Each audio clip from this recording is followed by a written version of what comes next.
Hi friends, welcome to my channel. AP ముఖ్యమంత్రి చంద్రబాబు నాయుడు గారి అధ్యక్షతన అమరావతిలో కేబినెట్ సమావేశమైందండి. పేదల ఇళ్ల స్థలాలకు సంబంధించి కీలక నిర్ణయం అయితే తీసుకున్నారు.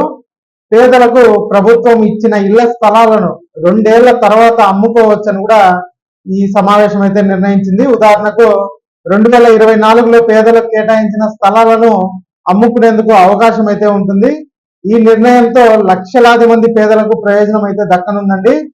గతంలో ప్రభుత్వం పేదలకు పట్టా మంజూరు చేసిన రోజు నుంచి 10 ఏళ్ల తర్వాత అమ్ముకోవాలని, అంటే వాళ్ళకి ఆ హక్కులు ఉంటాయనే నిబంధన అయితే ఉంది. ఇకపైన దానిని 2 ఏళ్ల తర్వాత అని అయితే మార్చనున్నారు. ఏపీ కేబినెట్ లో ఈ నిర్ణయానికి అయితే ఆమోదం అయితే తెలిపారండి.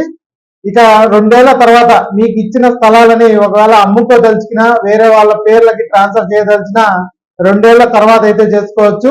కాబట్టి ఈ వీడియో నచ్చినట్టయితే ఒక లైక్ చేయండి, అలాగే మా ఛానల్ సబ్స్క్రైబ్ చేసుకోండి. Thanks for watching.